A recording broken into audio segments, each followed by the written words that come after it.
Welcome to the Drive-By Entrepreneur Podcast, which exists to bring current and compelling content to entrepreneurs and influencers of small to mid-sized organizations. I'm John Frank, fellow entrepreneur and the owner of Third Road Management. And with this podcast, we will connect with a variety of experienced and dynamic individuals to shed some light on both the art and science of entrepreneurship. Before we begin, I'd like to thank our sponsors.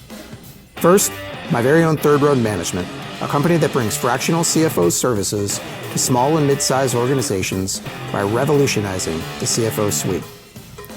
We'd also like to thank Two Hound Red, a brewery and restaurant located in Glen Ellen, Illinois, that is focused on creating classic, innovative beer and food. And finally, we'd like to thank NWC Media, which provides inbound marketing technology, project workflow management, and efficiency consulting to organizations of varied sizes, who is also the producer of the Drive-By Entrepreneur Podcast.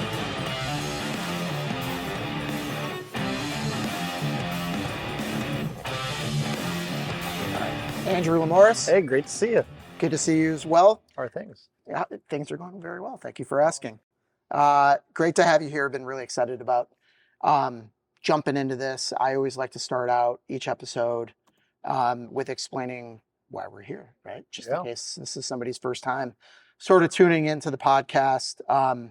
I like to say that just mission statement, the Drive-By Entrepreneur Podcast exists to bring current and compelling content to entrepreneurs and influencers of small to mid-sized organizations. So, my business is a small business. We help other small to mid-sized businesses, organizations in general. Some are nonprofits that are sort of out there.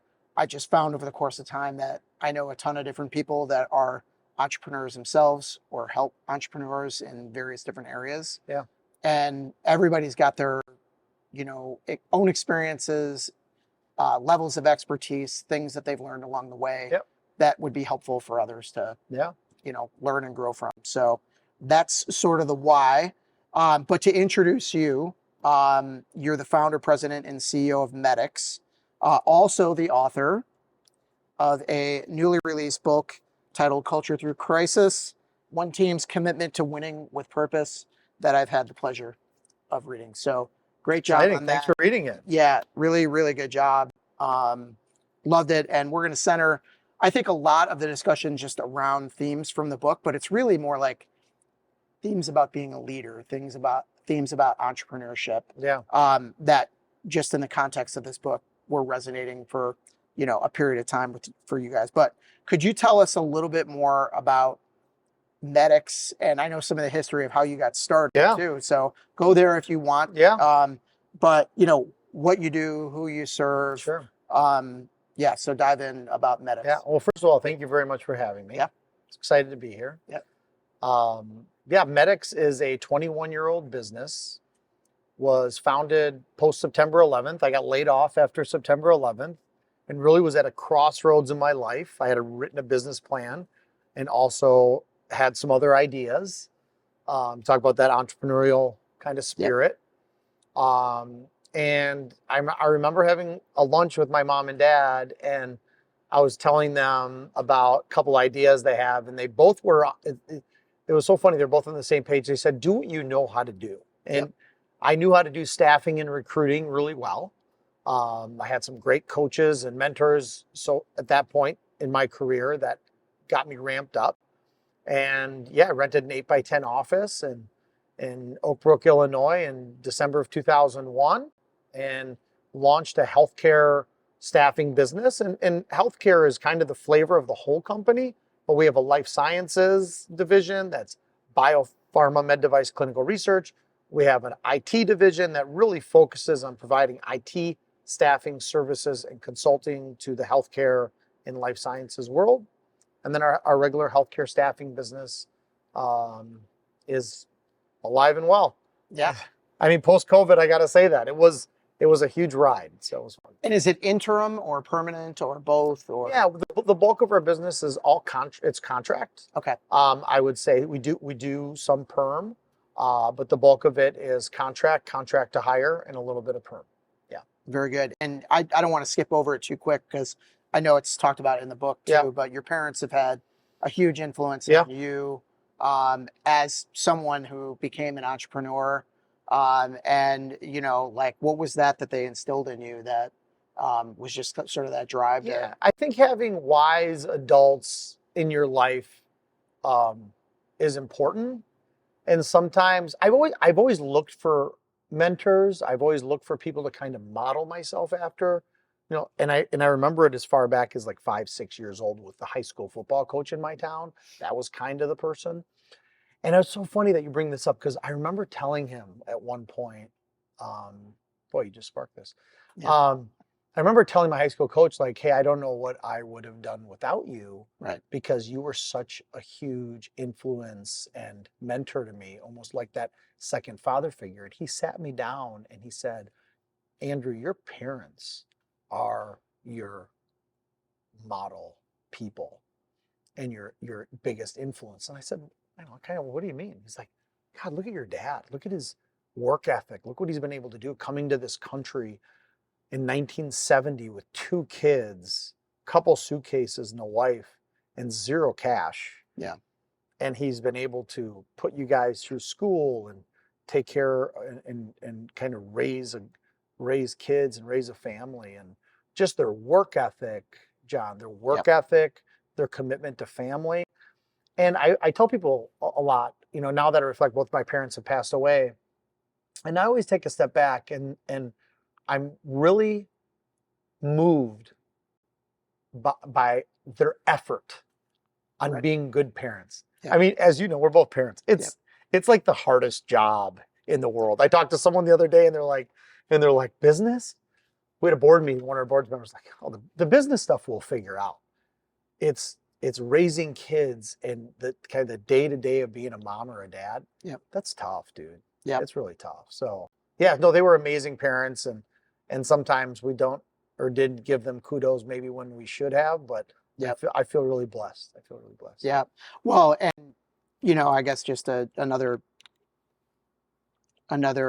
path on that would be, you and I have had other conversations too about how important it is to you to sort of imprint that work ethic and that legacy and that commitment to being a good colleague, but also a good boss and a good mentor and stuff onto your kids. You know what I mean? That they see you working hard, like your dad worked hard, and things like that. And that, I mean, that was, I mean, when we talked about that, I felt it. Yeah. You know what I mean? And, yeah. No, and another piece of advice I got, some years back was let your kids see your imperfections. Also. So I do everything I can. I mean, at the end of the day, I think Randy Pausch said this about his book, The Last Lecture. He said, and someday they'll read it and maybe they'll know a little bit more about me, or something to that effect. Yep. About he had pancreatic cancer, and he had written The Last Lecture. And I think both of the books that I have written, they were both put out there for good. And they were both put out there to tell beautiful stories that happened in my life that I wanted to share with people in case it might have inspired someone in some sort of way. But someday they'll get to see it and they'll know some of the good things that I was a part of. Yep. And they'll also know the imperfections, because man, I can't hide my imperfections. They're just so real. You and me both, buddy. You and me both. Well, that's actually a good way to pivot over to my other question, just to kind of get things started. But, culture through crisis, my high level overview of it would be, this is a story about how your commitment to your team and purpose and your core values really sustained your business in the eye of the coronavirus pandemic, right? Yeah. And there's so many more, pieces to that we're going to dive into. But what was the catalyst for you to be like, I've got to get this story down on paper? Yeah. And so when you say get the story down on paper, I will say that there's been Jessica and Jordan and Megan and Jared and Mike and others that have, these are all Medix teammates of mine that have locked arms with me throughout this journey of writing the book. So nothing good ever happens alone. Yep. There wasn't, a feathered pen and me sitting with with a lantern late at night writing. It was a collaboration. What we wanted to capture the story, because the first book talked about the pillars of building values and purpose in your organization, and in doing that, we had seemingly had some success, and it was a fun story to tell, along with a few other things about Catron's Rock and a few other things that inspired me during that particular time. Yep. But without having those values and purpose going into COVID, we wouldn't have made it. Yep. And our team really took the business and did some amazing things. So this book is a big thank you to them. Yeah. It was a big thank you to the team. So awesome. Yeah. Love it. And just to hit on that, the numbers were staggering to me. Like you said, day one, trying to figure out what's going on, lockdown pretty much from a governmental perspective, immediately lost 40% of your revenue, and you're like, what the heck are we going to do? You probably saw me pacing up and down the street. I mean, I think I saw you a few times, you know what I mean? The sanity walks that everybody was on during that period of time. But yes, I do remember the microphones and the ear devices. But from being like, holy cow, 40% of your business overnight seemingly vanishing, to having a year in 2020 where you grew by 48%. I mean, that's an amazing story. Yeah. And so I just thought it would be awesome to kind of dive right in. I usually there's so much that I could have chosen. Yeah. But there was a couple of themes, and I'll have like little sub themes Yeah. in some of them, but things to hit on. The first one from a theme perspective, and I've heard this before, but culture eats strategy for breakfast, right? And there were so many things that I picked up on that are kind of fall underneath that. But you talk about your Medix team being your ohana, your family. That really stood out, and like that's how you communicate with one another, and people feel it. Yeah. I thought this was interesting. You talked about, other than somebody's home for your employees, that you want your place of business where they work to be the safest place that they can be. Yeah. The second safest place they can go besides their home. Yes, absolutely. And I tell them all the time, if your home's not safe, call me and I'll help you with that too. Yeah, exactly. And then the third piece was, you talked about transparency.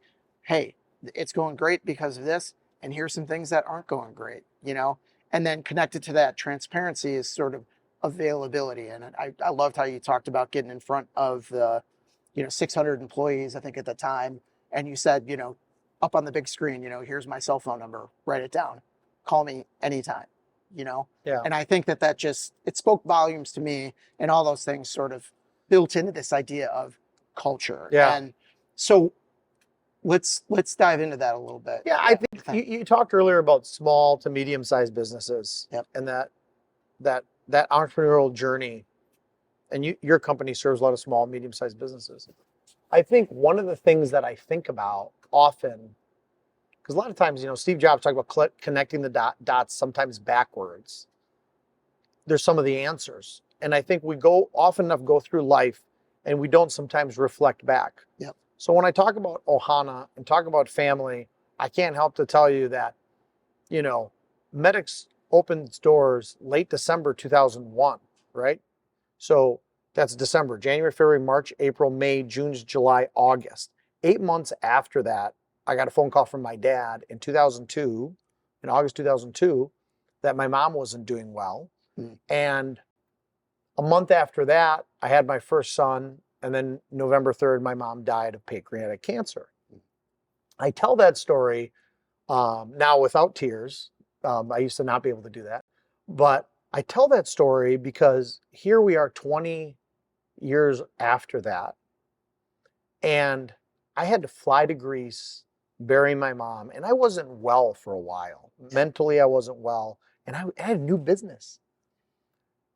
And the people inside the company at that time, even though we were a new business, the way they showed up for me was amazing. And I don't think I realized that till like 05, 06, and really kind of mourned my mom when, Casey Dillon, a guy in our company, his mom passed away right at about that time.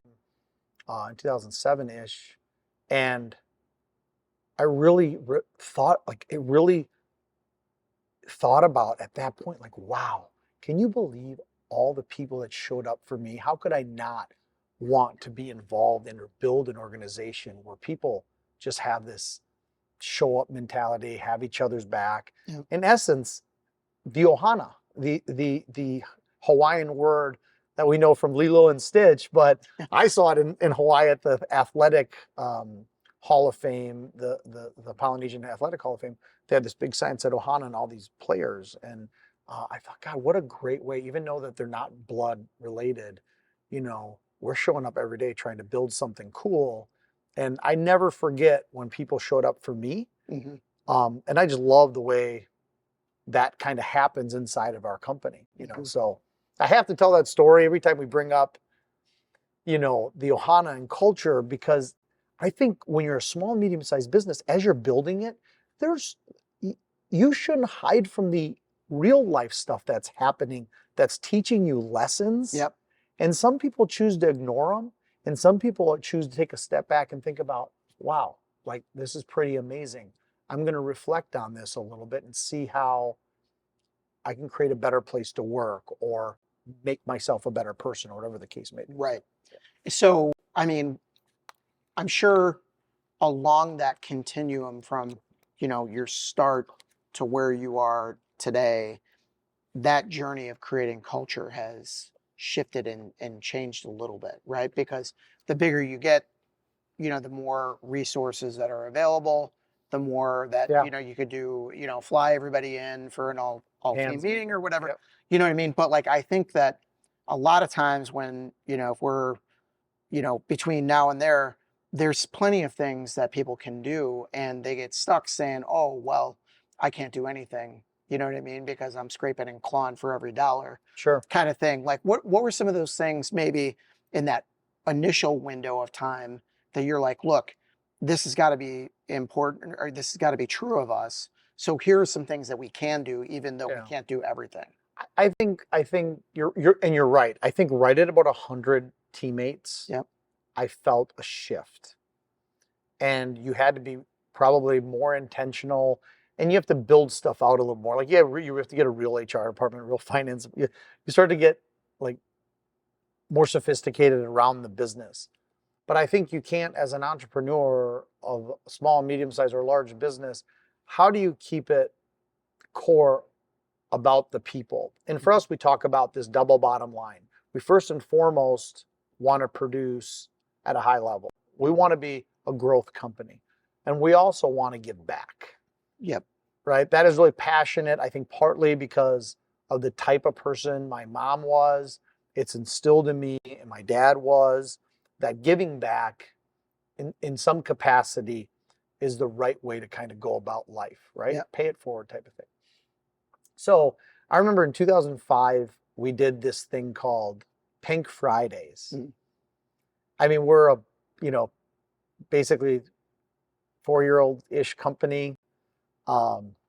And we said every Friday, we're going to wear something pink, and we're going to throw our spare change or dollars into this fishbowl. And at the end of October, for Breast Cancer Awareness Month, we're going to donate that money to one person who might be struggling with breast cancer. And the whole country, we had about 5-6 offices at the time. I mean, they were sharing pictures, what they wore on, what ties they wore, or pink shirts. At that time, no one really wore pink shirts, right? Everybody was kind of like white or blue, kind of like the old IBM mindset. Now that stuff's done. But, so we'd wear pink shirts, pink ties, pink ribbons. And we found a woman in Phoenix that had no insurance. Her sister worked for us as a contract employee, a contract teammate. And her sister was struggling with breast cancer, didn't have insurance, and was just in debt in a big way. And so we found her, brought her to the office. We did kind of like a nice reveal and wrote her a check. And I think that was kind of the start of this is great. Like, you can you can build a company, you can work your ass off, and you can also create an environment where you're like, we're gonna pay it forward every quarter, every month that we're here. How do we create an environment that's purpose-led where we're doing some cool stuff? So right. And that's when it kind of started. And it's almost like don't overthink it, right? Meaning you can start small and like you said, there's just a bowl that people could throw some money in, whatever, but the heart and spirit of it is still there, right? Yeah. The double bottom line mentality of like making an impact. Well, if you're on the smaller side or whatever, maybe that impact in terms of dollars isn't as large, but from an emotional perspective and the unity perspective, it is, and it's creating culture even in that moment. Yeah, when we talk about positively impacting lives, our core purpose, we talk a lot about we have customers, and those customers have families, they have KPIs, they have metrics. They go to work every day, they want to achieve goals. So it's our job as an organization to help them hit their goals. We're kind of an extension of whatever department that they're in. We look at our talent that we place. Our talent is coming to us in a time where they're looking for a new job. They're maybe changing jobs, changing careers, whatever the case may be. And they're trusting us to help them get them in the right situation. In essence, we're positively impacting the lives of their families and them. And then we have our own teammates internally to Medix. And we want to create an environment where we talked about this earlier. I say all the time, I want Medix to be the second safest place someone goes to besides their home. Yeah. And how can we create that type of environment at Medix? And believe me, I've been through all sorts of struggles and difficult times to kind of get my brain around this idea of, that kind of three-legged stool in our business is so important. And you can do all three. Yeah. You have to be super intentional. You can do all three. And at every given time, something might not be working perfectly right. And that's why you need to have that great team. Be transparent, be open, because you're soliciting ideas all the time. I was on a call this morning with a teammate, and it's first time we had a one-on-one, and she started August of 2020. And I just said, hey, if you have any ideas or thoughts, please let me know. Because I think that often enough as executives, you start building something and you forget where you came from a little bit. Yeah. And the best ideas come from the people rolling up their sleeves every day and in it. Yeah. And that's why it's good to remember the cube. And as a leader, you got to somehow stay in the business so you don't lose sight of things. Yeah, absolutely. You talked about your values and I can't remember, it's three core values or four? Four core values that you guys have. You got a lot of, history with them. I know in the book, it talks about how, hey, 2014, we, put a stake in the ground. We made sure that these were our core values, and that's sort of led you through a lot of decisions between then and now. Why do you think that businesses get those wrong? Why are they important, I guess, right? I think everybody knows sort of intrinsically they're important, but why is it important to not just have them as like, oh, this is stuff on our website or stuff we don't really talk about? Like, why is it important to be like, really beat them into the ground and really make sure that they're tied in together with everything? And then how do people get them wrong? Yeah, I remember being at a conference in Houston some years ago, and we had a person that was selling a software at the time. And he said to me, hey, these values and this purpose stuff, man, I totally get it. I said, what do you mean? He's like, yeah, you're doing it just to kind of, motivate your team. And it's like, that's all fine. But, you know what I mean? I was like, yeah, no, I don't know what you mean. Right. And it was kind of turned into kind of an odd conversation. And then I kind of exited the conversation. Hence, we didn't buy software from this person, right? Right. I do think some people believe it can just be like integrity, honesty, and there's nothing wrong with that, right? At some level, it's a start. But for us, we wanted to take it one step farther and really talk about how, if we're going to put these values up on the wall, they got to mean something and they have to be who we really are. And it has to come from the inside, from the fabric of the organization. It's not the executive team. Right. It's if you were, and this is in Scaling Up, and there's a book called Scaling Up by Vern Harnish, or Rockefeller Habits. There's this thing called the Mission to Mars. Yeah. And the mission, we've talked about this before. Yep. And the mission to Mars is, if you were going to start your business all over again on Mars, who are the 1 or 2 or 3 people or 4 people you might want to take with you, and why? And when you really peel back the onion and you're serious about that, you're going to come up with some things that are pretty interesting about who you are and who your business is and what you really believe in. And in 2014, we went ahead and did that. Those people who went to Mars with us are still here, so thank God for that. Yeah. But it is meaningful, Mm-hmm. and it really does drive your decisions. And through COVID, through COVID, we did lean on those. Mm-hmm. I just think, what happens if you didn't have values and purpose going into an event like that? Yeah. Or right now. Right. Look at right now, some companies are having some economic difficulty. Yeah. And if it was all about the almighty bottom line, all about the growth, all about the revenue, all about, it's kind of soulless. Yep. To a certain degree. You know what I mean? Yeah. It's transactional. It's, there's lots of places that people can, make a paycheck. Right. Right. And if that's the only thing it's about, people are just Right. going to hop from place to place to place. Yeah. Till they find a place that's like, hey, I feel like I, identify with these community of people Yeah. in a way. Their Yeah. values are my values. Yeah. I I also think about, coaching football, Mhm. or coaching a sport, softball or baseball or volleyball, whatever the case may be. I know both of us have coached our kids. The one irreplaceable thing that the most impactful thing for me was Catron's Rock in Glen Ellen, Illinois, in the base of Newton Park. Core values. But it was almost like that symbol is like, you go there and you touch the rock and you realize that you're playing for something bigger than just winning. Yep. And I think in business, I talked about this today with some of our teammates at Medix. We said, first and foremost, let's make sure that people are happy every day, and that people are engaged and people are excited. That's all we've kind of really talked about. The business is kind of taking care of itself, and make sure the values and the purpose are alive and well. I think that is the core of the business.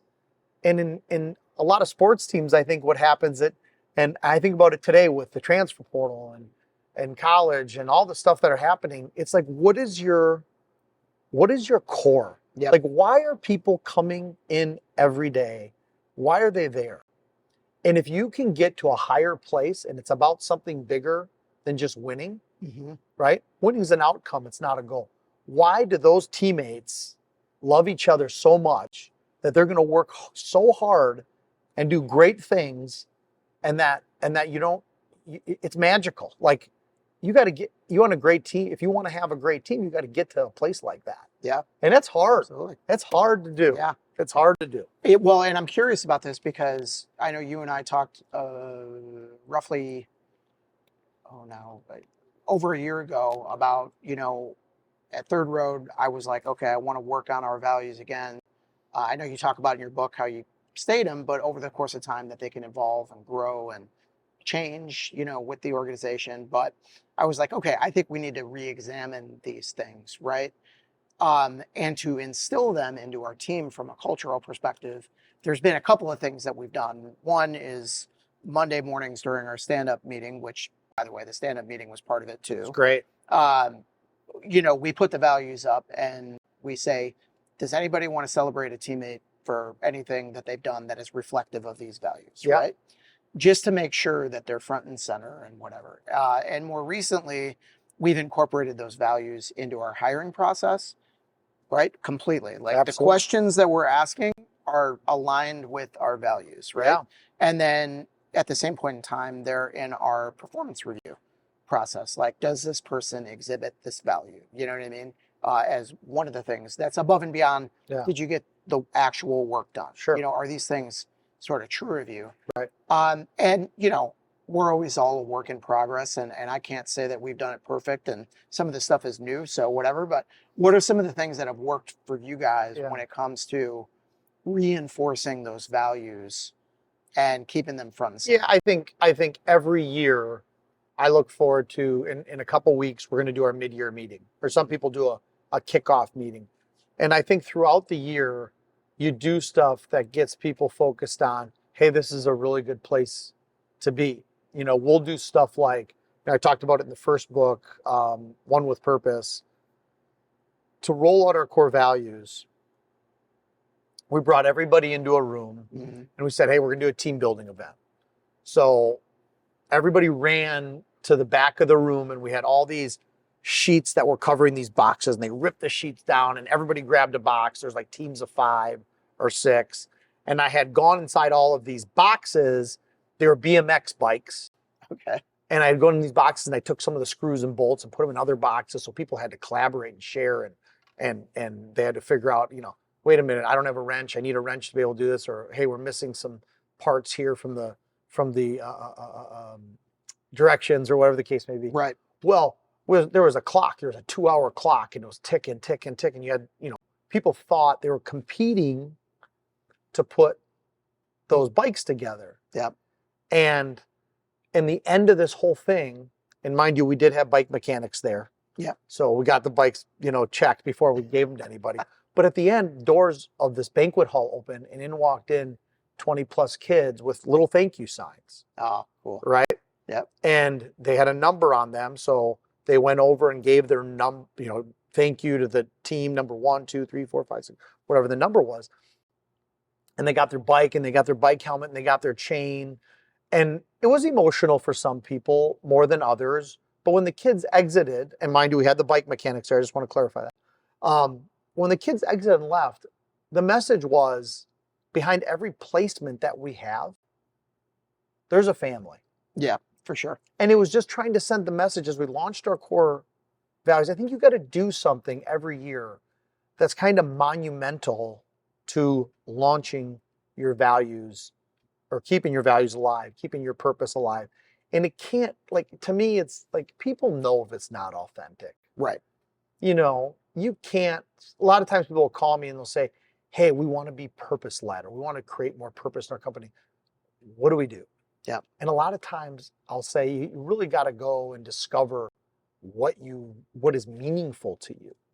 And I think that launching and doing events like that throughout the year, and having your teammates also give feedback and participate in the ideation of what we're going to be doing, is also very important. I think so that's part of it. I think you've got to do stuff to keep things alive. We got a meeting in a couple weeks. We're going to do something really fun to keep our values and our purpose alive. And then how you behave. Yeah. You know, willingness to do what others won't, never give up, desire to serve others, locking arms to help each other achieve goals. Same thing. It's in our interview process. And when we talk about people, sometimes like, hey, are they living the core values? Are they doing it? How do you keep it alive each and every day? Yep. One of the greatest things I think we do is the Medix talks. Okay. Yeah. Yeah. The Medix talks are so fun when people get on stage, and we literally give them one of our values and we say, it's yours. It's your own little TED talk. And whatever you want to talk about, whether it's desire to serve others or never give up. And they're the most impactful things that we've ever heard in our business. So it's pretty cool. Yeah. Love it. Love the ideas. Yeah. Yeah, really powerful.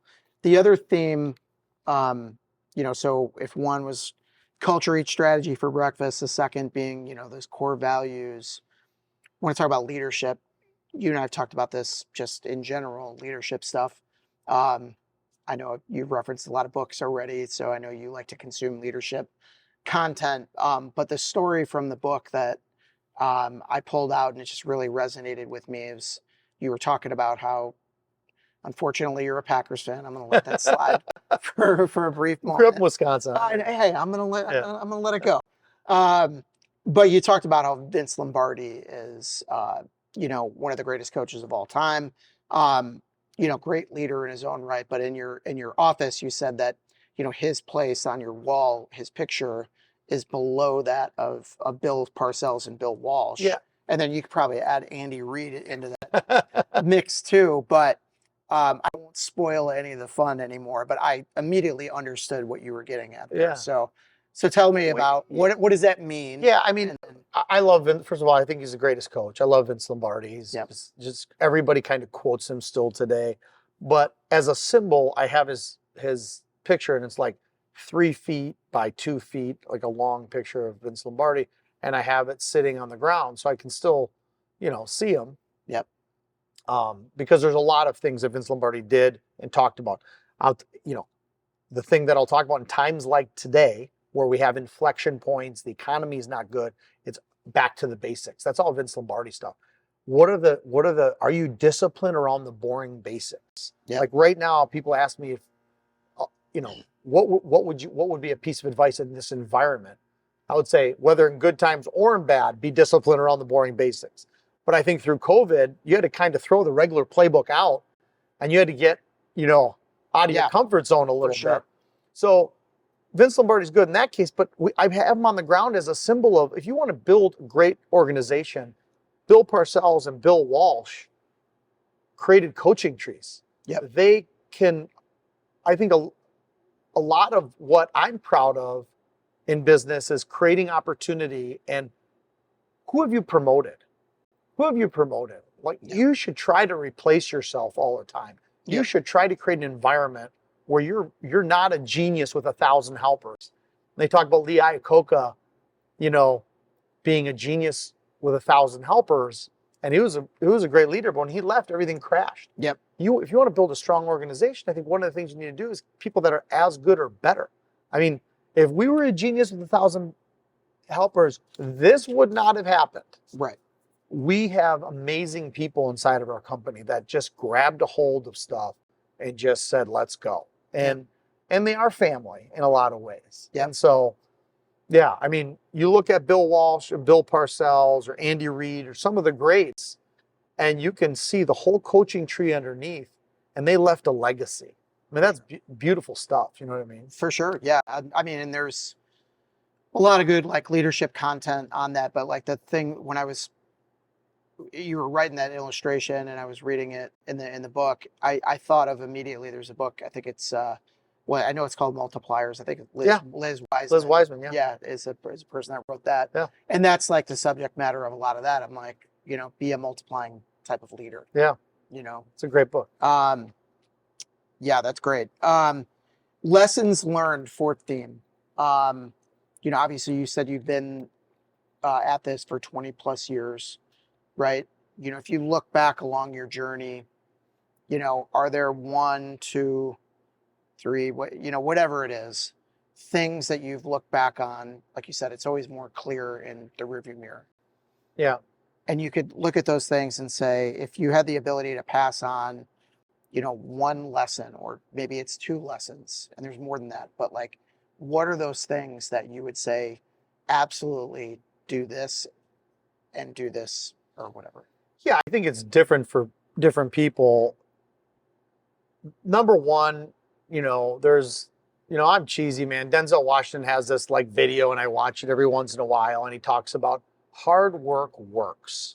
Yep. My parents talked about the same thing. All my football coaches talked about the same thing. Teachers talked about the same thing. Number one, hard work works. And whether in good times, challenging times, you need to be able to put your hard hat on, grab your shovel, and you need to go to work. And when things are at their most difficult, figure out what the 5 or 6 basics are and just focus on the 5 or 6 basics. Don't get fancy. Yep. That's number one. Number 2, collaboration. I've gotten criticized at times that I collaborate too much. And I would say that it's one of the strongest gifts that my parents gave me is ask questions and collaborate. Yeah.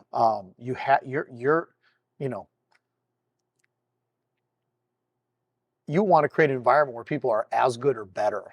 And if you're saying that you're hiring amazing people, then then those brains better be used. Yeah. So collaborate, collect feedback, get the pulse of your team, understand what's going on, be transparent.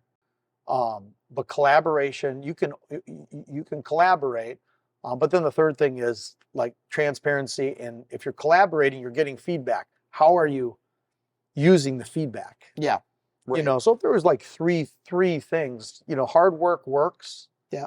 Collaboration, which is locking arms to help each other achieve goals, and a desire to serve others. And third, you know, be transparent and survey your people, talk with your people, and I think those things really help.